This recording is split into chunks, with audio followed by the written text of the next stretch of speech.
Today, I want to spend some time talking about a therapy that I think a lot of people would find useful if they applied to their lives. I want to share with you a personal therapy that I've recently started doing, and I just feel it's important to share it with someone out there that would find this exercise highly, highly rewarding. It's something that I believe if you do and you're able to do consistently, I believe it's something that will give you a sense of appreciation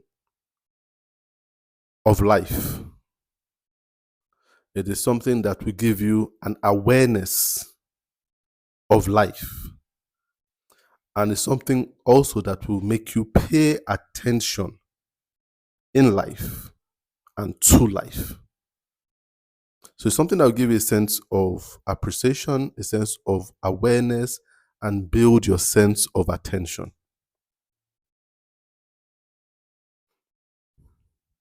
So I want you to pay close attention today to what I'm going to share. This exercise is something I think is best done at the end of your day. Not at the beginning of your day, but at the end. At the end of your day, it's good to take some time to yourself. Some time. 10 minutes, 15 minutes, fine.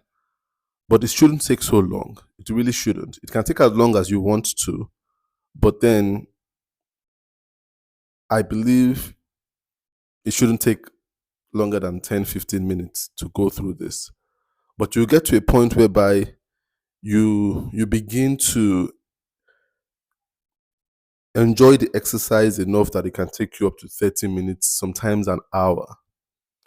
It's an exercise that involves you.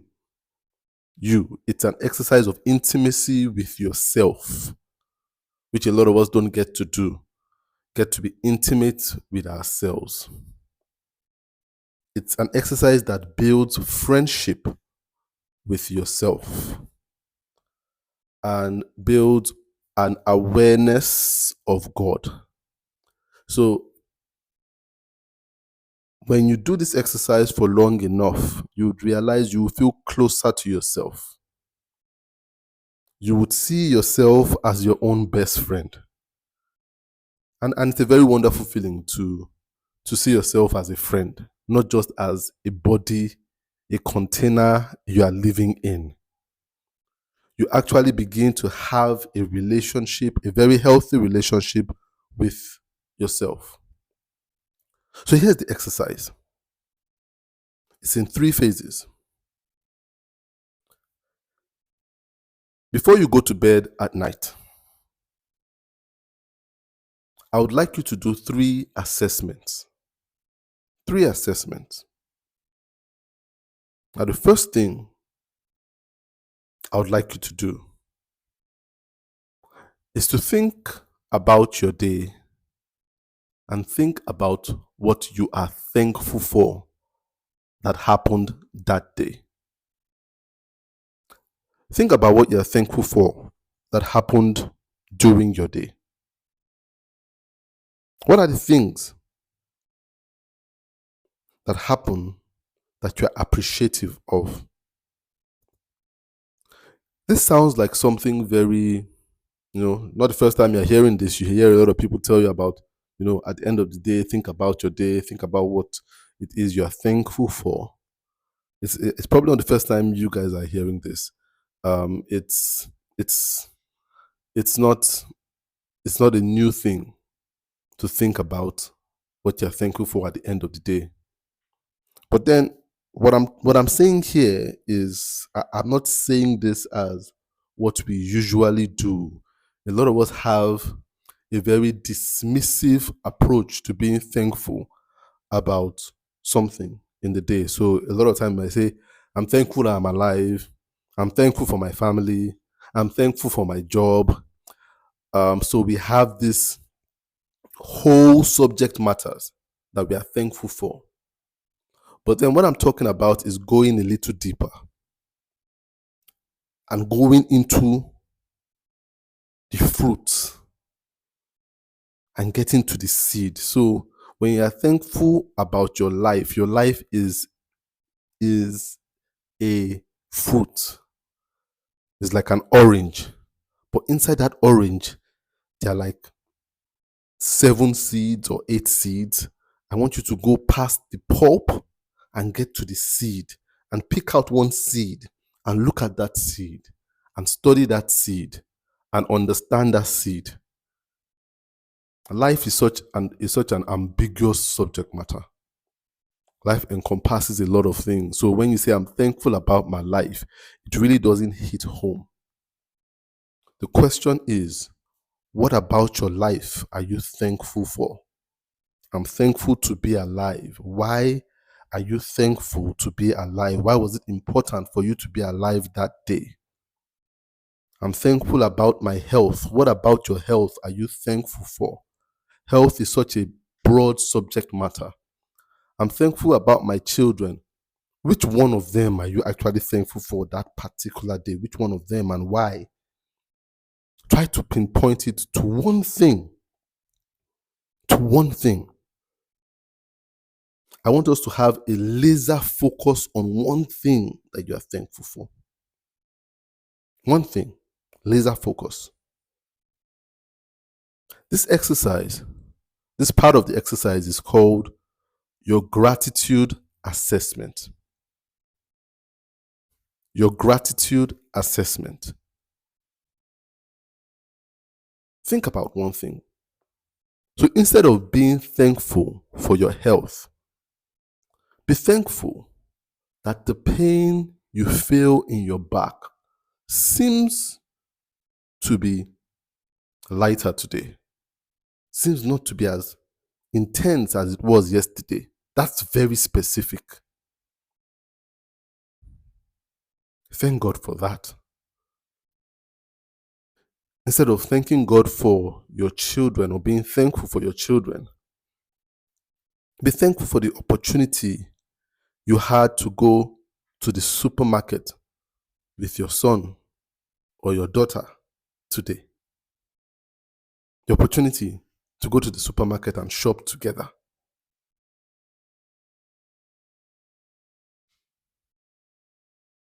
Instead of being thankful for your job, be thankful for the opportunity you had to complete that project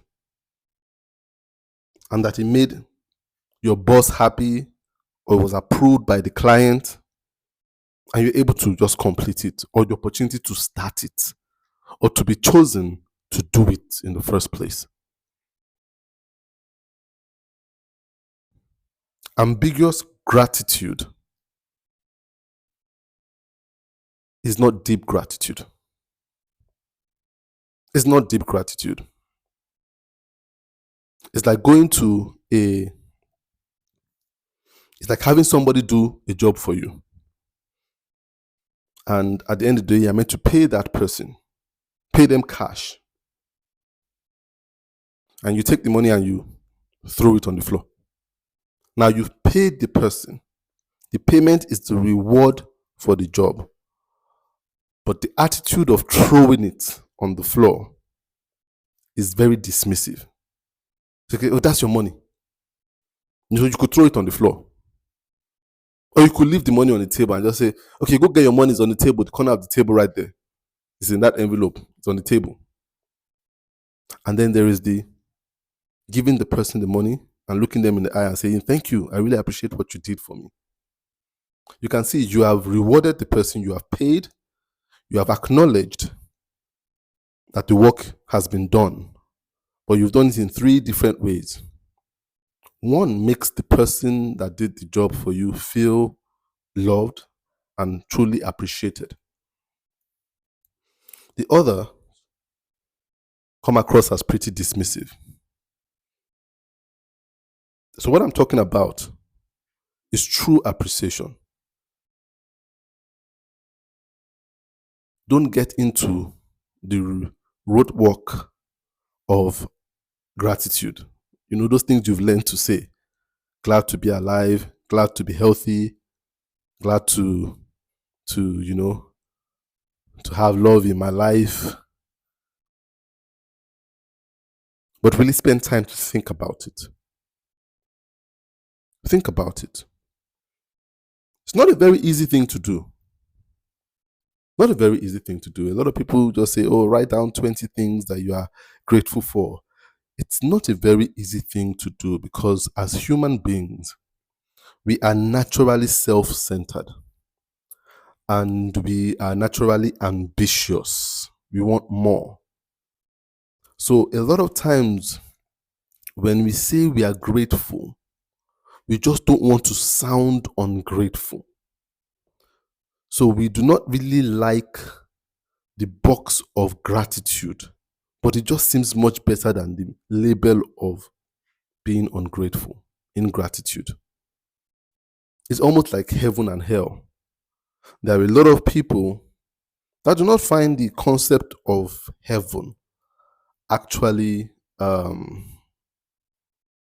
appealing or enticing.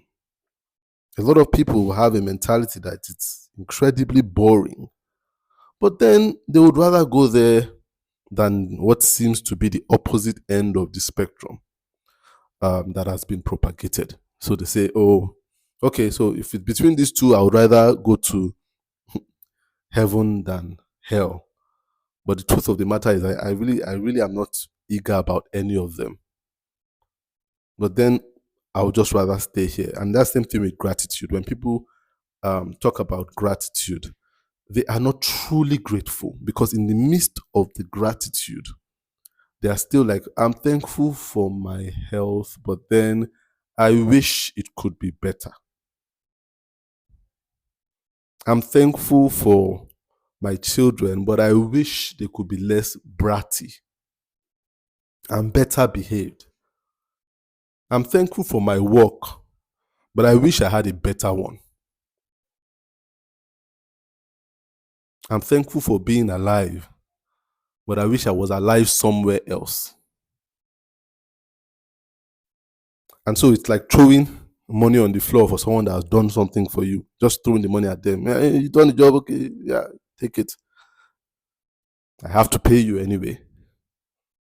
But we don't really get to feel it. The gratitude. Gratitude is that thing that you're thankful for when you take time to really think about it. And I would say it's an exercise that it's more difficult than you think. When you take time to think about it, it's that thing where you truly appreciate how much out of control you are in life, how much control you do not have, and how you've been blessed with this thing. And you realize that you have no right to say you want better because this thing is a blessing. Because in the long run, you were not meant to have it at all. There's no entitlement. It's a very humbling feeling. True gratitude. When it hits home that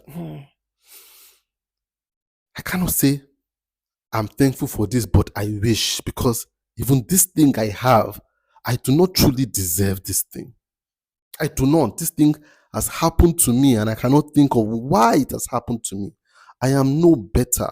So you see, when someone says they are thankful for life, we must understand that you are no better than the person that died that day.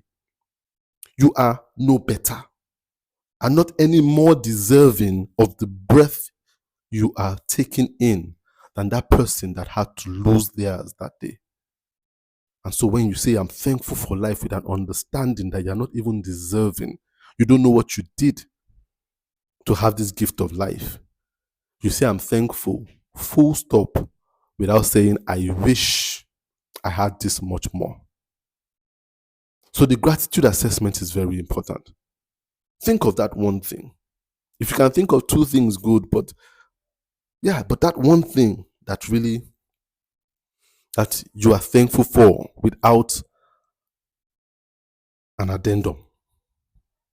No attachment. No but, I wish it could be better. You're thankful for it. And some people find it hard. They're like, okay, so nothing good happened.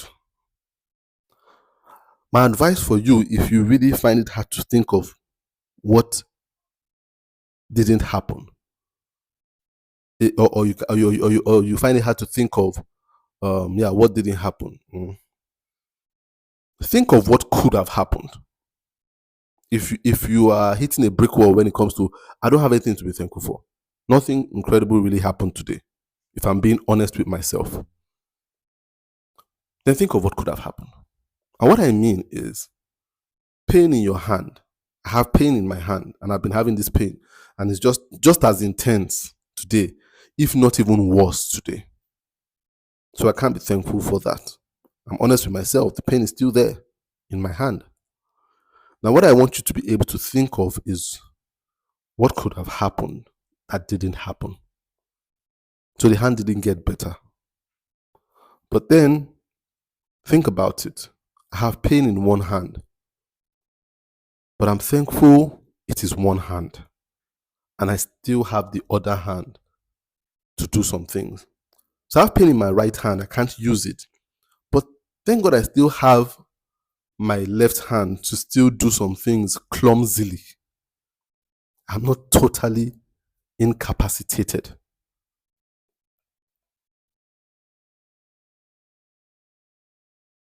So think of what didn't happen. I'm also thankful for my job. Pay is terrible. Boss is annoying. It's still as, what it used to be. But I'm thankful I didn't get fired. I'm thankful I didn't get accused for something I didn't do at work today.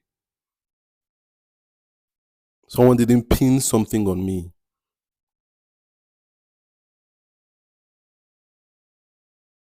I remember having this discussion with someone some time back who was working in a bank, and went to work on a good day like he always had been going. And just one day, they came and rounded up people for being part of a bank crime. And it was rounded up with them, spent some time in police custody, and all of them lost their jobs. All of them. And it wasn't part of them. They did the investigation for a long time till they realized it wasn't part of them. But then he had gone years without a job. So accused of something he didn't do. I'm sure for a while might have been thinking, before this incident happened, I hate this job. Long hours, annoying boss, tight deadlines, troublesome customers. But he never thought it could get worse. Being accused of something you didn't do. Being detained in police custody. Losing your job and not able to get a job for years. So you might not be able to find something that happened, but think of what could have happened that didn't happen. So the gratitude assessment, very important. The next assessment is spend some time thinking about what you learned that day. What you learned that day. What you learned, what information you learned that you didn't know before, or that you knew but you didn't understand, but you got some understanding. Think about the insight that you received that day, no matter how small. Insight. Comb through your day and say, what did I learn today? What conversations did I learn today that was enlightening? What did I read? What did I listen to? What did I watch? What did I see that gave me insight? That allowed me to be a student. That allowed me to increase in wisdom. Very important. Take the time to comb through your day. What did you learn? What did you learn? What did you learn? This is called the altitude assessment. The altitude assessment. Altitude is how high you go. So when you learn something, you increase in knowledge. You get higher in your intellect, in your wisdom. You might not increase in your physical height, but your soul has gotten taller. Some of you are soul giants, even though you are 4'11". Soul giant, so big, because you increase in your awareness. So think about what you learned that day. Very important. What did you learn that day? Think about your conversations. What did you learn? Very important. You see, a lot of times, the world has been branded in such a way whereby I think books are incredible, but I think they have been over-branded. And saying that, for me, is a very difficult thing because books are amazing. I won't lie to you, they're amazing. Reading is an amazing act.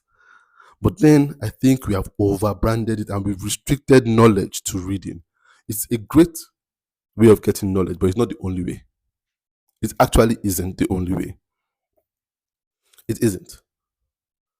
And so a lot of people say, I don't read books, I don't do this. So they look down at how much they have learned each day. But we learn a lot just by observing. Sitting down and just watching people watching situations, listening to conversations, having conversations. Sometimes those things are more rewarding and enlightening than books. You see, the Bible says something in the book of Proverbs. I think Proverbs chapter 1 verse 20. It says, wisdom calls out from what? The street corners. It doesn't say wisdom calls out from books. Street corners. At the city gate. She is loudest at the city gate. People don't understand that wisdom comes in 3 phases. There's spiritual wisdom, there's intellectual wisdom, and there's street wisdom. And this is what is called being streetwise. So you can be book wise, you can be spiritually wise, but you also need to be streetwise. I meet so many people that are intellectually wise, they are not streetwise. And they are not spiritually wise. I meet so many people that are spiritually wise, they are not intellectually wise, but they are not streetwise. Wisdom has 3 components. Spiritual wisdom, intellectual wisdom that comes from books, spiritual wisdom that comes from God and scripture. Intellectual wisdom that comes from books that very intelligent people have written. And street wisdom that comes from observing life and having conversations and listening to conversations. It says wisdom is loudest in the street. So it's very irking to me when I meet people that claim to be spiritually wise at the expense of being streetwise. So they don't know anything about popular culture because for them it's too worldly. It's too worldly. Right now there is a PDD controversy, a PDD trial going on. They not started the trial, but then there is this scandal, a PDD scandal out there. And you talk to some people, they are too spiritual to even know who PDD is because he's not a Christian. So I don't need to know who he is or what's happening to him. Those people, a lot of times, are street wisdom deficient. So they become victims of street crimes because they are so naive about what's going on. So that when you see good people fall victim of bad scams because they have no street knowledge. Everything must be, if it's not in the Bible, I'm not interested. It's a very shallow way of looking at life. They don't learn anything. So they are, in their soul, they are dwarfs because they don't have a complete dose of wisdom. Some people very intellectual, They read all the books by people, but they will not read the Bible. They will not read it. Anything spiritual is brainwashing, is manipulation, is the white man's religion, is the Western influence. So you realize they spend so much time in books, but when you look at these people, a lot of them, you realize they're so angry. They're angry. Even when they're trying to convey what they've read in books and their understanding, they're so angry. See, some of them, social media, they're there. When you hear them talk, they're so eloquent. They can quote books from now to tomorrow. But then, you know a man's joy level by the kindness of his words. Just, there are so many intellectual people, they are not kind, highly irritable. If they are doing a live and you question them, immediately they remove you, block you from the live. They're so touchy because they do not have spiritual wisdom. Some of them have street wisdom, but no spiritual wisdom. But a lot of people are spiritually wise, intellectually wise, but they are not street wise. We must become street wise. Know what's happening at the city gates. That's why the Bible tells us that wisdom is loudest at the city gate. And what's the city gate? What is happening? When people are saying, they are mentioning a particular name, P. Diddy, yes, you don't listen to his music, but it's coming up everywhere, popping up. Who is this guy? What happened to him? And you have to go and research what's happening. It doesn't make you any less spiritual, it makes you wiser. And then you say, oh, this man was accused of doing this and doing this to young children. Oh, you cannot trust people right now with young children and stuff like that. You become streetwise. And a lot of this, what happens in the street confirms what you've learned spiritually. But a lot of people have spiritual knowledge without any confirmation in reality. So even what they have as spiritual knowledge is still very abstract to them. Every time I go to popular culture and check out what's happening, I realize that everything confirms what the Bible is telling me. So it makes the Bible verses stronger in my mind. Every time I read a book, most of the time, even without knowing it, the atheist is confirming God. They will always confirm. So everything works together. Everything works together. I spend a lot of time watching documentaries. People that know me, you follow me on any platform, you know I normally share the documentaries I watch. I love watching documentaries. I love watching documentaries about people. And one thing I realize is in watching documentaries, I learn so much about life, about the way people think, about value systems, about why people react in particular ways. Very important, street knowledge. And this is one thing you must learn to do at the end of your day. What have you learned? What have you learned? Your altitude assessment. How much more have you grown soul-wise? What have you learned?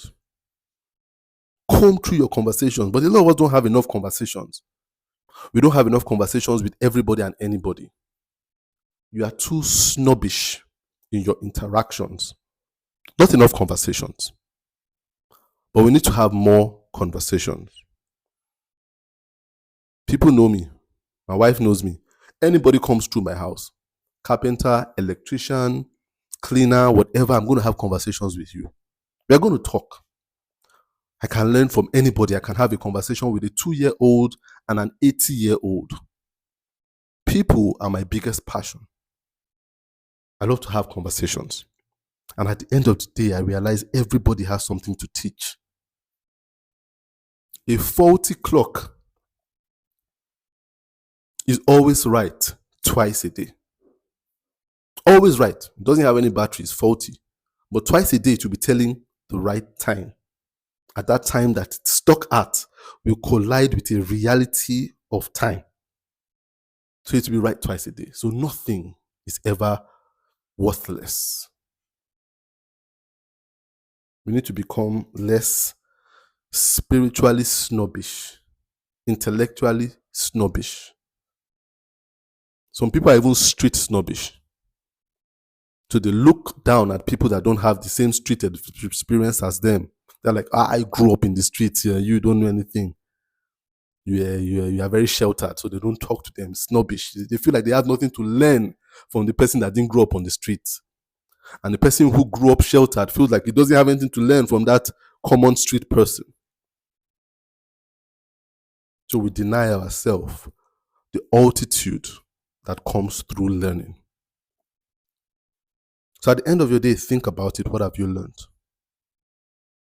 And if you can't think of anything you've learned, think of what you've unlearned. Think of what you've unlearned that day. If you can't think of anything new that you've learned, think of one thing new that you've learned how not to do. So you might look at the mistake you made today and say, okay, so I've learned not to do things that way anymore. You unlearn. Unlearning is learning. But take time to do your altitude assessment. The third and final assessment we need to do is an exercise in asking ourselves or confronting ourselves with an uncomfortable truth. Now, this is very important. Very important, what I'm about to say. I'm sure a lot of you have heard about the gratitude assessment before, one way or the other. Some of you have heard about the altitude assessment. What did you learn today before you sleep? But a lot of you have not heard about this third thing. So this might be a new thing for a lot of people. At the end of your day, confront yourself with an uncomfortable truth. Confront yourself with an uncomfortable truth. And this is something I learned recently. A truth that on a good day, you can't even tell anybody. It can't come out of your mouth. But you know it's the way you feel on the inside if you're honest with yourself. Very important. Confront yourself with an uncomfortable truth. This truth is one thing that the words are heavy. Nobody has ever heard. And you feel nobody should ever hear. Too heavy. An emotion you feel. An addiction you have. A perception you have. A relationship you have. Uncomfortable truth. Something so ugly that you're like, oh man, I got to be honest with myself. I need to face this thing. I need to bring this thing to God. Nobody should ever hear this. Uncomfortable truth. There are a lot of heavy, uncomfortable truths that we bury deep because they are so stinging to the ears. We don't even want to acknowledge the fact that we feel it. Some uncomfortable truths some people feel is, I don't love my wife. I don't love my husband. It's uncomfortable. Nobody should ever hear it, but we've been married for the past 20 years. I don't love him. Or we got married last week and I just realized I actually do not love this person. In fact, I'm closer to hating this person. Who do I tell that? They were all at our wedding last week. I hate him. Or I have this child and I actually hate my child. I hate my 1-month-old child that I just gave birth to. It's repulsive to me. See, these things sound very ugly, right? But that's an uncomfortable truth. A lot of people bury it down. I hate this child. I feel like this child has stolen my freedom. I hate the child.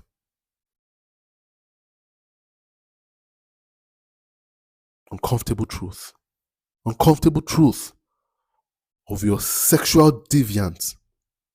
I know I should be attracted to the opposite sex. But here I am with these feelings attracted to people of same sex as I am. Uncomfortable truth. Uncomfortable truth. I have this faith, Christianity. When the truth is, I don't really believe it. I don't really believe it. Gone to church every single day, but then I don't really believe. I'm even active in church. I'm a choir member. I'm an usher. But I don't believe it. I don't believe a word of it. But then we bury it under. Some uncomfortable truths are not as deep as what I'm saying, but then they're uncomfortable. I don't like this food that my wife has been cooking for me. As I've been cooking it for years now. And she's always asking me whether I like it. But I really don't like it. I wish she could stop cooking it. Can't tell her because she feels so proud of herself when she makes it. Uncomfortable truth. I don't like how my husband eats at the table. But then I don't want to offend him. I don't like the way he smells. Uncomfortable truth. Uncomfortable. But you need to tell yourself this uncomfortable truth. Very important. That we are able at the end of the day to challenge ourselves and have the courage to go there. Go there. The courage to go there is so important. This is called the fortitude assessment. Fortitude means courage. To go there. To even open it and see. You know, I had the story of some many years ago when I was in primary school. The last day of school, the last day of the term, my mom had made sandwiches for us for lunch. And she made bread with slices of boiled egg in it and stuff like that. And we took it to school. But it was such a short day. We didn't spend the whole day at school, so we didn't really have lunch break. So we didn't even get to eat lunch before we went home. We just went to school, got our results, and came back home. It wasn't even 12 o'clock yet. So we came back home. I knew I was very playful as a child. So I left. I didn't even remember that I had the sandwich in my bag. So there we started our holiday. First week went by, I didn't even think about it. Then we had this visitor. Now, what we normally do is at the end of the term, we take all our bags and all our school things and we put them in a wardrobe in the visitor's room. So we had packed the bags there. Then we had this visitor that came to stay in our house, my uncle, and was there for a long time. So he was staying in the visitor's room. But then 2 weeks, 3 weeks, the room started smelling terribly. The terrible smell.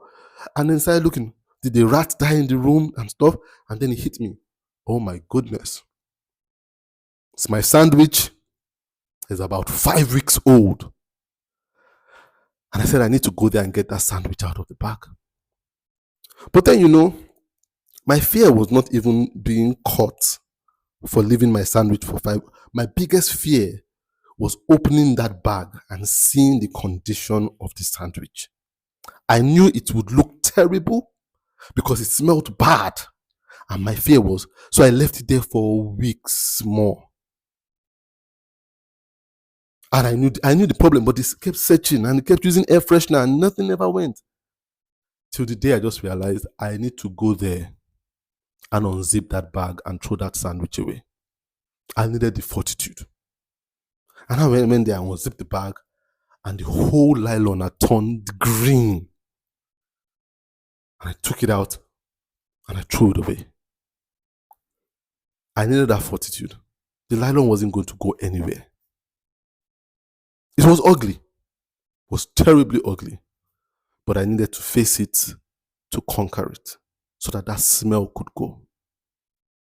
Some of you need that in your life.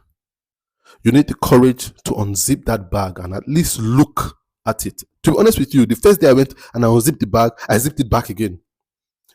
I couldn't bear to look at it. And I went the next day again and I had more courage and I looked at it. And to be honest with you, it wasn't as bad as I imagined. Some of you need to go there and begin to say, God, I'm taking this ugliness out of my bag and I'm giving it to you to begin to solve the problem. Some of you don't even have the fortitude to bring that uncomfortable truth to God.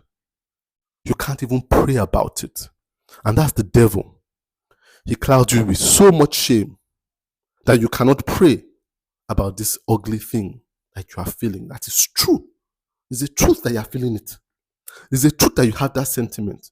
It's the truth that you feel that way about that relationship. It's the truth. But then you must bring it to the master. It's the beginning of healing. Unzipping that bag, taking out that rotten sandwich and just say, here it is. Dispose of it for me. The fortitude assessment. It's very important that we have the fortitude assessment. Confront yourself with an uncomfortable truth every night. They might not be major uncomfortable, as I said, but uncomfortable truths. Bring it out. I have a problem with pornography. I have a problem with masturbation. Uncomfortable. People must not hear because you are the leader of your fellowship. Do you understand? They must not hear. But you face it. Until it goes, each night face it. Each night face it. And what I mean by facing it is telling God, I give it to you tonight again. I give it to you tonight again. Help me. I give it to you tonight again. And I can guarantee you, it will get smaller. It will get smaller. And then it will vanish. But you need to be able to face it. Those are the 3 assessments. The gratitude assessment, what are you thankful for? The altitude assessment, what have you learned that day? And the fortitude assessment, what's the uncomfortable truth that you need to face? My name is Tola T.A. Alabi, and you've been listening to my podcast, ProUp Masterclass.